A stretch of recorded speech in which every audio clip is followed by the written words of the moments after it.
Hello guys, जय हिंद। कैसे हो आप सब। तो हम लोग आज करने वाले हैं यूपी त्रिपल पेट, जो कि अभी हुआ है 15 अक्टूबर 2022 में, जो फर्स्ट शिफ्ट में पेपर हुआ है। हम लोग इसी को करने वाले हैं और इसका केवल हम आपको आंसर बताएंगे और सोल्यूशन की बात आएगी तो फिर हम बाद में बता देंगे। और हाँ, जैसे ही आप लोग इसका सोल्यूशन देख लीजिएगा, आप हमें मैच करके बताइएगा कि आपके कितने नंबर आए हैं। क्लियर है। तो चलते हैं हमने सबसे पहले क्वेश्चन पे और उसको करते हैं। इसमें सबसे पहला क्वेश्चन था कि 40%। हाँ, आपके जो क्वेश्चन नंबर है ये इधर उधर हो सकता है, तो इस पर आप लोग ध्यान दे लीजिएगा कि आपका कौन सा सेट रहा है। क्लियर है। तो इसमें सबसे पहला है कि 40 व्यक्ति समाचार पत्र X पढ़ते हैं और 50% व्यक्ति समाचार पत्र Y पढ़ते हैं, 10% व्यक्ति दोनों पढ़ते हैं। तो कितने व्यक्ति दोनों में से कोई समाचार पत्र नहीं पढ़ते? तो इसमें हो जाएगा 30, 40, 70, 10, 80, मतलब 20% नहीं पढ़ते। तो इसका राइट आंसर हो जाएगा ऑप्शन नंबर सी। क्लियर है। ऐसा करके आप लोग बना लीजिएगा। यहाँ पर 10 रखिएगा, इधर 50 है तो 40 हो जाएगा, इधर 40 है तो 30 हो जाएगा। तीनों को जोड़ के 100 से माइनस कर दीजिएगा। इसके बाद क्वेश्चन नंबर 2 है कि 5 परिणामों का औसत 46 है, पहले चार का 45 है, 5वां परिणाम क्या होगा? सिंपल से 5 × 46 करना था, माइनस करना था 4 × 45। तो आपका ऑप्शन आ जाता ऑप्शन नंबर डी 50 इसका राइट आंसर। अगला क्वेश्चन देखेंगे, क्वेश्चन नंबर 3 है अपना। अंडर रूट, इसका रूट निकालेंगे। जैसे आप लोग रूट इसका निकालेंगे, इसके बाद ऐड करेंगे तो आपको ऑप्शन नंबर मिल जाएगा सी 14.26। इसके बाद क्वेश्चन नंबर 4 इस पर दिया गया है कि पादप कोशिका भित्ति निम्नलिखित में से किसकी बनी होती है? तो ये बनी होती है सेलुलोज की। क्लियर है। किसकी बनी होती है? सेलुलोज की। इस वजह से आपका जो ऑप्शन नंबर हो जाएगा ऑप्शन नंबर 20 का राइट आंसर हो जाएगा। अगला क्वेश्चन है 5वां नंबर। इसमें मल्टीप्लाई करना था, मल्टीप्लाई करके जो आता है उसको माइनस करना था।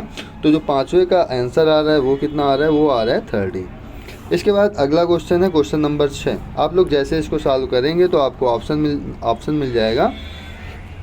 ऑप्शन कौन सा मिल जाएगा? ऑप्शन मिल जाएगा तीसरा 100। क्लियर है ना। अगर देखो टाइम ज़्यादा नहीं है, मैं सोच रहा हूँ कि जल्दी से आपका मिलवा देता हूँ, नहीं मैं इसको पूरा सॉल्व करवाता। क्लियर है कि नहीं? हाँ। आगे क्या है, इस पे है कि किस विकल्प में सही विलोम युग्म है? तो आप लोग यहाँ पर देखेंगे नूतन पुरातन, इसमें क्या है? सही संधि विच्छेद है। इसके बाद क्वेश्चन नंबर 8 है। इसमें बोल रहा है कि ख्याली पुकाव पकाना मुहावरे का अर्थ क्या होता है? तो असंभव बातों की कल्पना करना।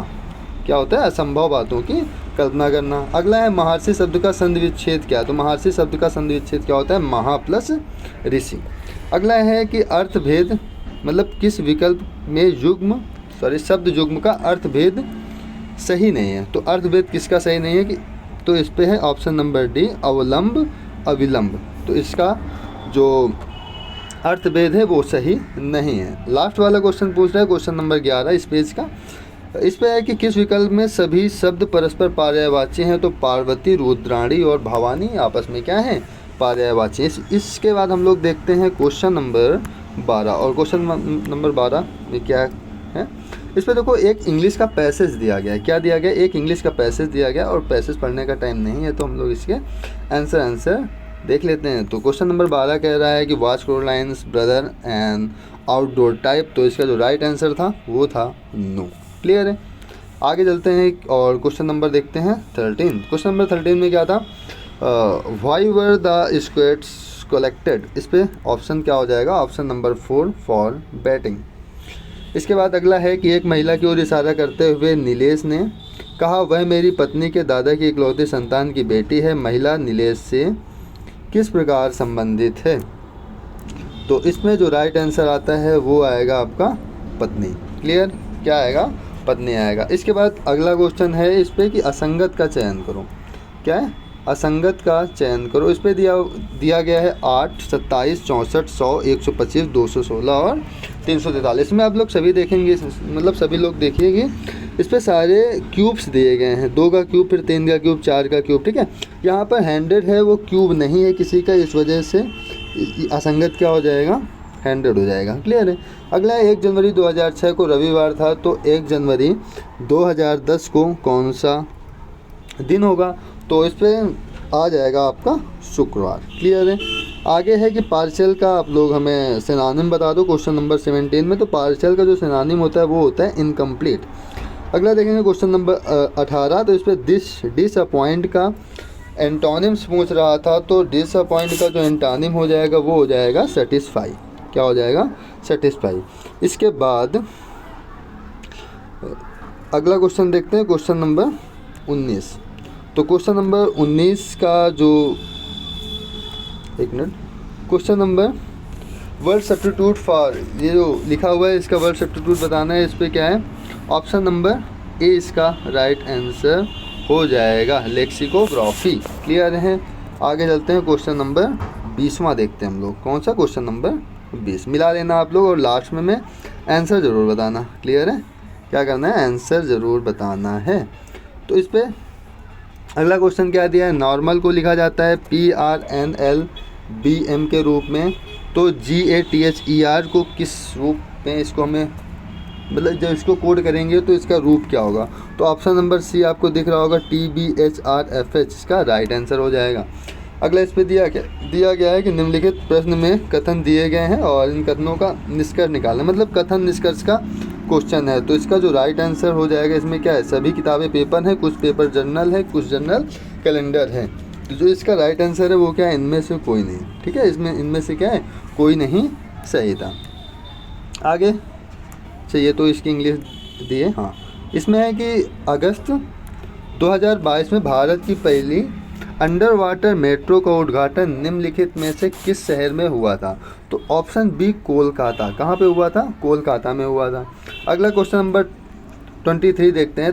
तो इसमें है, निम्नलिखित में से किस देश के वैज्ञानिकों ने पहला कृत्रिम भ्रूण तैयार किया है? तो इजराइल। ऑप्शन नंबर ए, इजराइल ने पहला कृत्रिम भ्रूण तैयार किया। इसके बाद अगला देखते हैं, क्वेश्चन नंबर है 24। प्रधानमंत्री नरेंद्र मोदी ने निम्नलिखित में से किस राज्य में IIBX Indian international bullion exchange launch किया है? तो वो लॉन्च किया है आपके गुजरात में। कहाँ पे? गुजरात में। अगला है कि निम्नलिखित में से किस देश ने अगस्त 2022 में ताइवान के आसपास अपना अब तक का सबसे बड़ा सैन्य अभ्यास युद्ध किया? तो वो आपका क्या हो जाएगा? चीन। किसने किया है? चीन ने। अब देखते हैं हम लोग अपना अगला question, question number 26। Question number 26 में है कि भारतीय सेना ने जुलाई 2022 में, थोड़ी जगह छूटी है, नामक एक अखिल भारतीय उपग्रह संचार अभ्यास का आयोजन किया था। तो इसका क्या हो जाएगा? स्कॉटलाइट। इसका राइट आंसर क्या आएगा? इसका राइट आंसर आएगा स्कॉटलाइट। अगला है कि भारत के किन दो शहरों के बीच आकाशा एयर की पहली उड़ान का उद्घाटन किया गया? तो इसमें 27 का जो राइट आंसर है वो क्या है? मुंबई से अहमदाबाद। क्लियर है? आगे चलते हैं और अगला क्वेश्चन हम लोग देखते हैं। इस पर कि आज़ादी का अमृत महोत्सव के तहत बढ़े चलो अभियान निम्नलिखित में से किस केंद्रीय मंत्रालय द्वारा शुरू किया गया था? तो था संस्कृत मंत्रालय द्वारा। ऑप्शन नंबर 20 का राइट आंसर हो जाएगा। इसके बाद चलते हैं क्वेश्चन नंबर 29 में। क्वेश्चन नंबर 29 के क्या है कि निम्नलिखित में से कौन सा भारत का पड़ोसी देश नहीं है? तो भारत का पड़ोसी देश म्यांमार है, चीन है, मालदीव है। कौन नहीं है? UAE नहीं है। ठीक है, आगे चलते हैं कि निम्नलिखित में से किस IIT ने भारतीय भाषा प्रौद्योगिकी को आगे बढ़ाने के लिए A14 भारत में नीलेकड़ी केंद्र की शुरुआत की है? तो इसका जो राइट आंसर हो जाएगा वो क्या होगा? IIT मद्रास। इसका राइट आंसर हो जाएगा। इसके बाद है, किस केंद्रीय मंत्री की अध्यक्षता में चंडीगढ़ में नशीली दवाओं की तस्करी और राष्ट्रीय सुरक्षा पर एक राष्ट्रीय सम्मेलन आयोजित किया है? तो वो हैं option number A, Amit Shah ji ने। किसने किया है? अमित शाह जी ने। क्लियर है? आगे चलते हैं और क्वेश्चन नंबर देखते हैं, क्वेश्चन नंबर 33 से। तो क्वेश्चन नंबर 33 में इसमें दिया गया है कि अंतर्राष्ट्रीय जैव विविधता दिवस किस तारीख को मनाया जाता है? तो अंतर्राष्ट्रीय जो जैव विविधता दिवस है वो 22 मई को मनाया जाता है। कब? 22 मई को। अगला है कि निम्नलिखित में से कौन सा विश्व का सबसे बड़ा नदी द्वीप है? तो वो है माजुली नदी द्वीप। कौन सा है?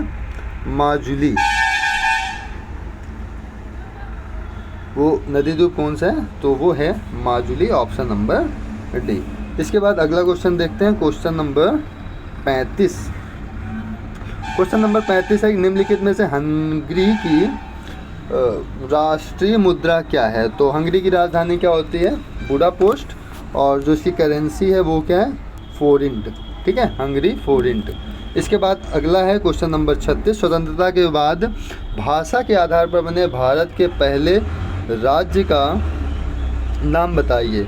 तो इसमें क्या है, ऑप्शन नंबर ए आंध्र प्रदेश।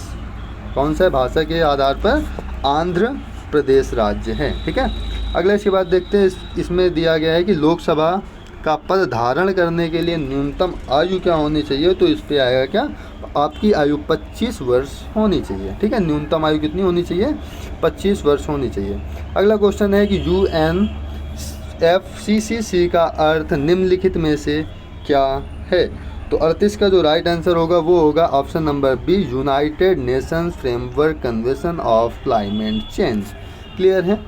इसके बाद चलते हैं अगला क्वेश्चन नंबर 39, नौटंकी निम्नलिखित में से किस राज्य का लोक नृत्य है। तो सबको पता होगा नौटंकी है उत्तर प्रदेश की, ठीक है।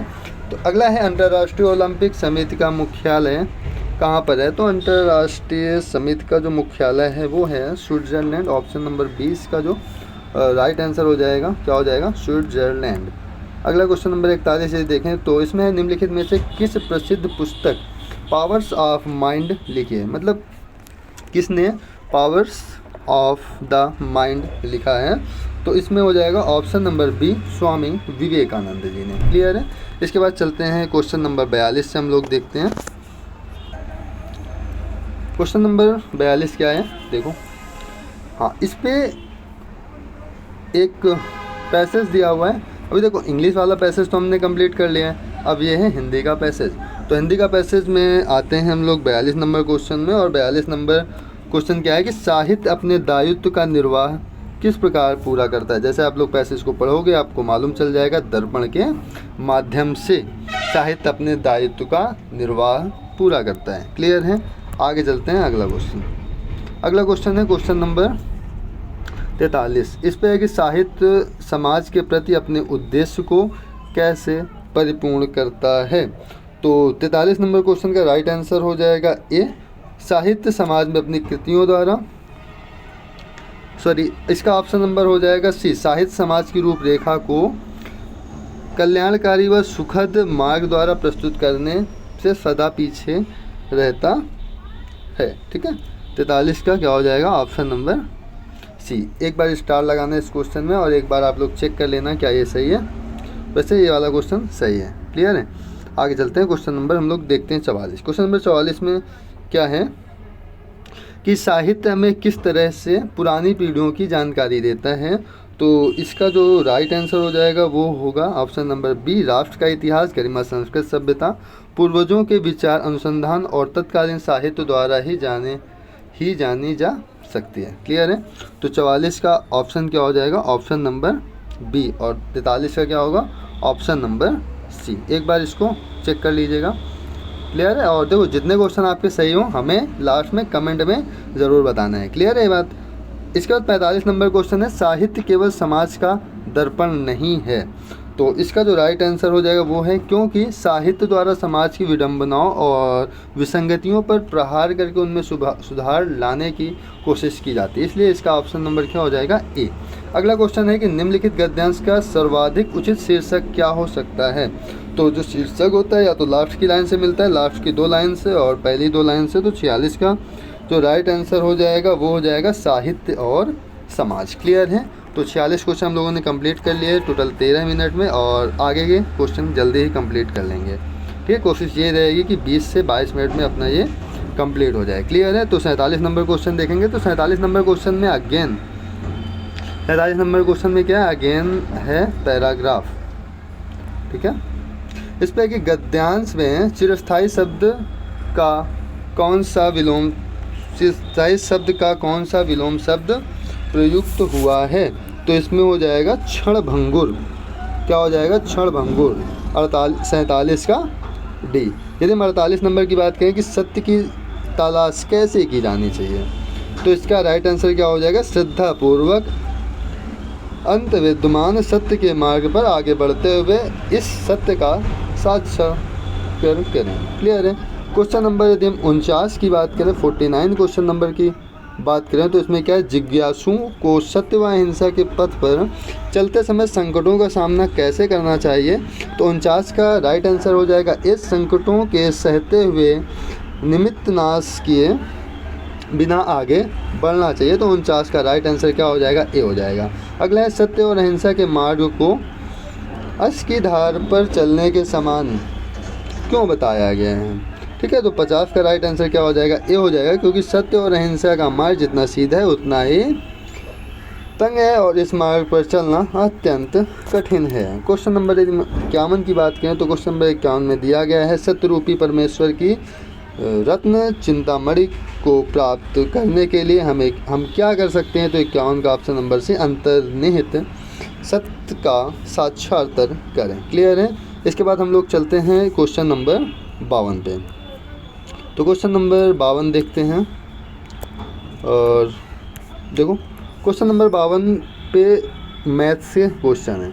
तो मैथ्स के क्वेश्चन हम लोग ऐसे टिक करते हैं अभी, और जब मैं इसका सलूशन करवाऊँगा तो फिर विधिवत आपको पता चलेगा कैसे होगा। क्लियर है। तो क्वेश्चन नंबर यदि मैं 52 की बात करूँ तो बोल रहे हैं, इस अवधि के दौरान कंपनी को प्रतिवर्ष ब्याज की औसत राशि की, अच्छा यदि आप देखना चाहो तो इसको ऐसे देख सकते हो। क्लियर है। लेकिन आपको तो अभी आंसर मिलाना है तो आंसर मिला लीजिएगा आप लोग। ठीक है।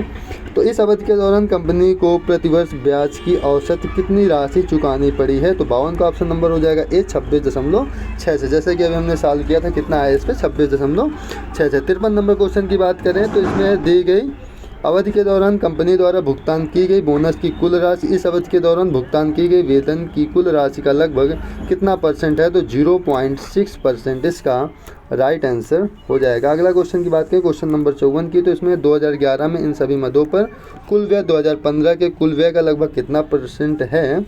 तो जो क्वेश्चन नंबर 54 के आंसर आएगा वो आएगा 68.33। क्लियर है।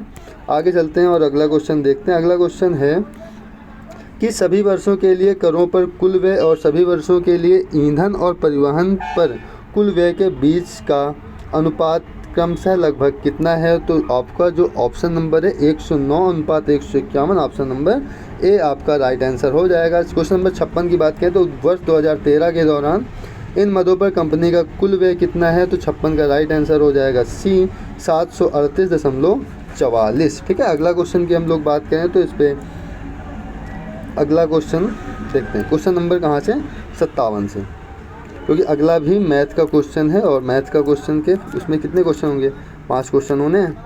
तो देखते हैं अगला क्वेश्चन इस पे दिया गया है कि 10 दिनों के दौरान, एक मिनट, क्या है कि 10 दिनों के दौरान अल्टो और टियागो की औसत गति का अनुपात क्या है। तो इसका जो राइट आंसर आ रहा था वो आ रहा था 25:36, option number D. 58 number question की बात करें तो इसमें अल्टो और क्विड दिए गए 10 दिनों के दौरान अपनी औसत गति की समान गति से एक दूसरे की ओर यात्रा कर रहे हैं। मिलने के बाद वे एक दूसरे के शुरुआती बिंदु की ओर यात्रा करते हैं।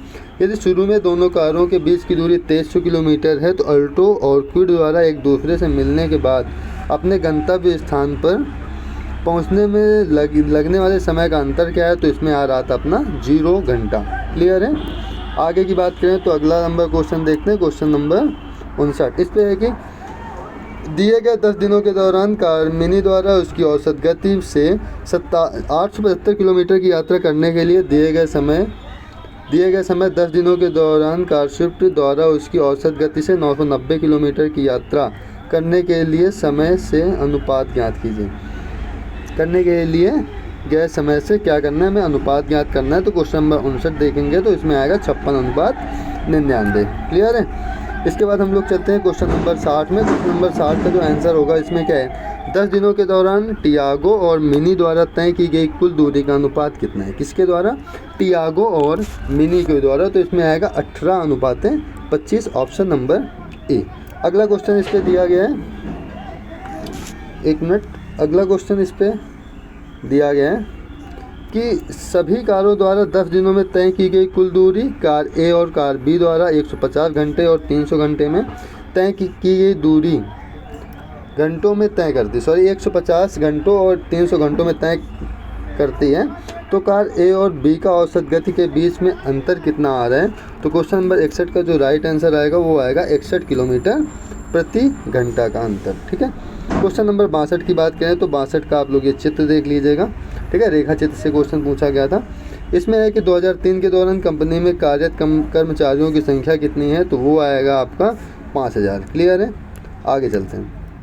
जिसका 5000 जिन्होंने लगाया है उनका क्या हो जाएगा, सही हो जाएगा। अगला क्वेश्चन क्या है कि दी गई अवधि के दौरान किसी भी वर्ष में कंपनी में शामिल होने वाले कर्मचारियों की न्यूनतम संख्या का कंपनी छोड़ने वाले कर्मचारियों की अधिकतम संख्या का अनुपात क्या है। तो इसका राइट आंसर हो जाएगा 9:13, ऑप्शन नंबर डी। अगला क्वेश्चन है कि किस वर्ष के दौरान पिछले वर्ष की तुलना में कंपनी छोड़ने वाले कर्मचारियों की संख्या में प्रतिशत वृद्धि या कमी आई है। तो इसका जो राइट आंसर आ जाएगा वो क्या होगा, 2002। अगला क्वेश्चन है कि 2002 से 2003 तक कर्मचारियों की संख्या में लगभग कितने प्रतिशत की वृद्धि या कमी हुई है। तो इसमें हो जाएगा 1% की। ठीक है। इसके बाद क्वेश्चन नंबर 66 हम लोग देखते हैं। तो क्वेश्चन नंबर 66 में दिया गया है, 67 आप लोग देख लीजिएगा। ठीक है। क्वेश्चन नंबर 66 है 2003 में कंपनी में काम करने वाले कर्मचारियों की संख्या 2006 में कंपनी में काम करने वाले कर्मचारियों की संख्या का लगभग कितना परसेंट है। तो वो है 96.15%। इसके बाद जो क्वेश्चन नंबर 67 से 71 तक पूछा गया था वो आपका था दंड आरेख का क्वेश्चन। ठीक है। तो दंड आरेख का क्वेश्चन जो कि पहला था क्वेश्चन नंबर 67 पे, वो है कि पिछले वर्ष की तुलना में किस वर्ष उत्पादन प्रतिशत वृद्धि सबसे अधिक थी। तो पिछले वर्ष की तुलना में किस वर्ष, तो ऑप्शन नंबर डी 2017 में। क्लियर। इसके बाद क्वेश्चन नंबर 68 है दिए गए कितने वर्षों में खिलौनों का उत्पादन दिए गए वर्ष का औसत उत्पादन से अधिक था। तो 4 वर्षों में। क्लियर है, कितने वर्षों में, 4 वर्षों में। क्वेश्चन नंबर यदि हम 69 की बात करें, इसमें है 2013 से 2014 तक खिलौनों के औसत उत्पादन में लगभग कितने परसेंट की गिरावट आई थी। तो वो आई थी 20% की। क्लियर है, कितने परसेंट की, 20% की। अगला क्वेश्चन नंबर 70 देखते हैं। तो 2015 और 2016 का औसत उत्पादन निम्नलिखित में से किस वर्षों के युग्म के औसत उत्पादन के लगभग बराबर था। उत्पादन के बिल्कुल बराबर था। फिर क्वेश्चन ये पूछ रहा है तो 12 से कितने के मध्य, 12 से हो जाएगा आपका 17 के मध्य।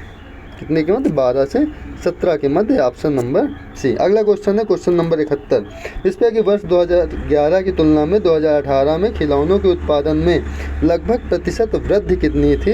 तो इसमें था 137.5%। कितना, 137.5%। हम लोगों ने 70 क्वेश्चन कंप्लीट कर लिए। आगे के क्वेश्चन देखते हैं क्वेश्चन नंबर 72 से। कितने क्वेश्चन किए हम लोग, 71 क्वेश्चन कर लिए ना। हाँ ठीक है। अब हम लोग क्वेश्चन करते हैं 72 नंबर क्वेश्चन। तो 72 में क्या है कि संगमरमर पर पेट्रा ड्यूरा या रंगीन पत्थर की जड़ाई का काम किसके समय में हुआ था।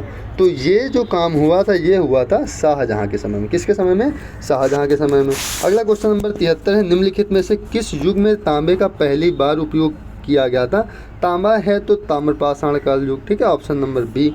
इसके बाद हम लोग आगे चलें क्वेश्चन नंबर 74 की। इसमें है कि निम्नलिखित में से किस स्थान पर प्रथम बौद्ध संगीति का आयोजन किया गया था। सबसे पहले कहाँ हुआ था, राजगृह में। कहाँ हुआ था, राजगीर मान लो। ठीक है, 74 क्या हो जाएगा, ऑप्शन नंबर डी।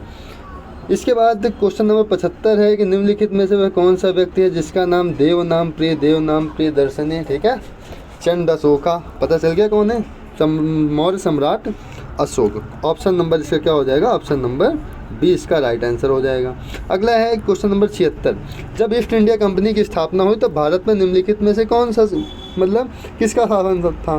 तो देखो, गुप्त सम्राट हो ही नहीं सकता, मौर्य साम्राज्य है ही नहीं, शुंग सम्राट हो ही नहीं सकता। कौन था, मुगल सम्राट। कौन था, मुगल सम्राट। इसके बाद क्वेश्चन नंबर 77 की बात करें तो भूदान ग्रामदान आंदोलन निम्नलिखित में से किसके द्वारा शुरू किया गया था। तो क्वेश्चन नंबर 77 का जो राइट आंसर हो जाएगा वो हो जाएगा विनोबा भावे के द्वारा। इसके बाद अगला क्वेश्चन नंबर 78 देखते हैं हम लोग। इसमें था दांडी नमक यात्रा के दौरान निम्नलिखित में से किस सामाजिक कार्यकर्ता ने गांधी जी को आंदोलनों को केवल पुरुषों तक सीमित रखने के लिए राजी किया था। तो इसमें कौन थे, कमला देवी चट्टोपाध्याय ने। ठीक है, तो 78 क्वेश्चन हम लोग के हो गए। आगे चलते हैं, क्वेश्चन नंबर 79 की बात करते हैं। तो क्वेश्चन नंबर 79 में क्या है, क्वेश्चन नंबर 79 में है राष्ट्रवाद की पहली, एक मिनट, हाँ, राष्ट्रवाद की पहली स्पष्ट अभिव्यक्ति निम्नलिखित में से किस क्रांति के मध्य हुई थी? तो 79 का जो राइट आंसर हो जाएगा वो क्या हो जाएगा, ऑप्शन नंबर डी, फ्रांसीसी क्रांति के समय। 80 की बात करते हैं। तो सरकार के निम्नलिखित किस अधिनियम के कारण बम्बई से सिंध प्रांत का निर्माण हुआ था? तो भारत सरकार अधिनियम 1935 के तहत। क्लियर है। क्वेश्चन नंबर 81 की बात करें तो प्रसिद्ध युद्ध का नारा दिल्ली चलो किसने दिया था? तो किसने दिया था? सुभाष चंद्र बोस ने। 81 का जो राइट आंसर हो जाएगा वो क्या होगा, 81 का option number B, Subhash Chandra Bose. Clear है। इसके बाद हम लोग आते हैं क्वेश्चन नंबर 82 में। इसमें क्या है कि निम्नलिखित में से कौन जनसंख्या वितरण को प्रभावित करने वाला आर्थिक कारक नहीं है? तो ऑप्शन नंबर इसका हो जाएगा 42 का खनिज। ऑप्शन नंबर क्या हो जाएगा, बी, खनिज। ठीक है। इसके बाद 83 की बात करते हैं कि विश्व की सबसे ऊंची चोटी माउंट एवरेस्ट किसके बीच स्थित है? भैया सबको पता है कि भारत और नेपाल के बीच स्थित है। किसके बीच? भारत और नेपाल के बीच। 83 का ए इसका राइट आंसर हो जाएगा। 84 की बात हम लोग करते हैं। तो इस पर क्या है कि निम्नलिखित में भारत में अक्टूबर की गर्मी का मुख्य कारण क्या है? तो निम्न वेग प्रवाह इसका मुख्य कारण है। अगला है कि भारतीय मानक समय ग्रीनविच मतलब GMT इसको बोलते हैं, ठीक है, माध्य समय से कितना आगे है? तो सबको पता है कि जो भारतीय मानक है वो 5 घंटे 30 मिनट आगे है। ठीक है, कितना, 5 घंटे 30 मिनट, इसका मतलब 5.5 इसका राइट आंसर हो जाएगा। ठीक है। अगले क्वेश्चन की हम लोग बात करते हैं, क्वेश्चन नंबर 86 की। तो क्वेश्चन नंबर 86 में क्या कह रहा है कि निम्नलिखित में से कौन सा हरित क्रांति रणनीति का हिस्सा था? ठीक है। तो 86 का हो जाएगा रासायनिक उर्वरक और कीटनाशी, ये भी सही है। उच्च उपज देने वाली किस्मों के बीज, सही है। सिंचाई, ये भी सही। तो ऑप्शन नंबर डी इसका क्या हो जाएगा, राइट आंसर, ये सभी। इसके बाद निम्नलिखित में से किस नदी को बिहार का शोक कहते हैं? तो सबको पता है भैया, कोसी नदी को बिहार का शोक कहते हैं। अगला क्वेश्चन की बात करते हैं, क्वेश्चन नंबर 88। इसमें क्या है, भारत की पंचवर्षीय योजना को अंतिम स्वीकृति निम्नलिखित में से किसके द्वारा दी गई है? तो 88 का हो जाएगा ऑप्शन नंबर सी, राष्ट्रीय विकास परिषद के द्वारा। अगला है कि किसी भी विकासशील अर्थव्यवस्था के प्रारंभिक चरणों में अधिकांश गतिविधियां किस क्षेत्र से संबंधित होती हैं? तो प्राथमिक क्षेत्र से। किसमें? प्राथमिक क्षेत्र से। तो 89 के बाद हम लोग आते हैं क्वेश्चन नंबर 90 पे। 90 पे क्या आएगा, निम्नलिखित में से कौन एक वाणिज्य बैंक नहीं है? तो सिडबी क्या है, एक वाणिज्य बैंक नहीं है। अगले क्वेश्चन की हम बात करें, क्वेश्चन नंबर 91 की। इसमें है निम्नलिखित में से कौन सा सार्वजनिक क्षेत्र का उपक्रम संसद के तहत एक विशेष कानून पारित करके स्थापित किया गया है? तो 91 का जो राइट आंसर होगा वो क्या हो जाएगा, विकी वैधानिक नियम। ठीक है, ऑप्शन नंबर बी। अगला क्वेश्चन है कि भारत का संघ कार्यकारिणी में से निम्नलिखित में से कौन शामिल नहीं है? तो उपराष्ट्रपति, राष्ट्रपति, प्रधानमंत्री और राज्यों के मुख्यमंत्री। तो ऑप्शन राइट क्या हो जाएगा, राज्यों के मुख्यमंत्री शामिल नहीं होते हैं। इसके बाद हम लोग चलते हैं क्वेश्चन नंबर 93 पे। तो क्वेश्चन नंबर 93 हम लोग का क्या है, इस पर कि निम्नलिखित में से पहला क्वेश्चन, कौन सा अनुच्छेद भारतीय संविधान में सर्वोच्च न्यायालय की स्थापना और गठन के बारे में है? तो 124वां अनुच्छेद जो है वो है संविधान सर्वोच्च न्यायालय की स्थापना और गठन के बारे में। इसके बाद है 94, कह रहा है किसके पास मौलिक अधिकार को लागू करने की शक्ति होती है? तो वो होती है सर्वोच्च न्यायालय और उच्च न्यायालय के पास। क्लियर है। अगला क्वेश्चन है क्वेश्चन नंबर 95। इस पे दिया गया है कि भारत में राष्ट्रीय मानवाधिकार आयोग निम्नलिखित में से किस मंत्रालय के अधीन है? तो किस मंत्रालय के अधीन है? तो वो है, इसमें इसका गृह मंत्रालय भी नहीं है, रक्षा मंत्रालय भी नहीं, वित्त मंत्रालय, कोई नहीं। इनमें से राइट आंसर क्या होगा, इनमें से कोई नहीं। क्लियर है। क्वेश्चन नंबर 96 की बात करें तो निम्नलिखित में से किसी केंद्र शासित प्रदेश में उच्च न्यायालय स्थापित करने का अधिकार किसको है? तो वो अधिकार केवल है तो केवल संसद को। क्लियर है। आगे चलते हैं। अगला क्वेश्चन है कि निम्नलिखित में से कौन सा वनस्पति में रेशा नहीं होता है? तो 97 का इसका जो राइट आंसर हो जाएगा, 97 का जो राइट आंसर होने वाला है इसका, एक मिनट, जो इसका 97 का राइट आंसर होगा वो क्या होगा, nylon. Option number C. Question number 98 की बात करें तो 98 में क्या है, रंग तारों का रंग निम्नलिखित में से किस पर निर्भर करता है, तो वो होता है कि उसके तापक्रम के कारण निर्भर करता है। इसके बाद क्वेश्चन नंबर है 99 में है कि निम्नलिखित में से कौन सी गैस ग्लोबल वार्मिंग के लिए जिम्मेदार है, तो ग्रीन हाउस गैस किसके लिए जिम्मेदार है, ग्लोबल वार्मिंग के लिए जिम्मेदार हैं। इसके बाद अगला क्वेश्चन है निमोनिया मानव शरीर के निम्नलिखित में से किस अंग को प्रभावित करता है, तो वो प्रभावित करता है फेफड़ा, किसको, फेफड़ा को। तो देखो इस प्रकार से आपके 100 क्वेश्चन कंप्लीट हो गए। अब आप लोग का काम ये है कि आप लोग हमें बताएंगे कि आपके कितने नंबर आए हैं, क्लियर है, आपके कितने क्वेश्चन सही हैं, क्लियर। तो फिर आज के लिए इतना ही, मिलते हैं अगले सेट के साथ, क्लियर है। जय हिंद।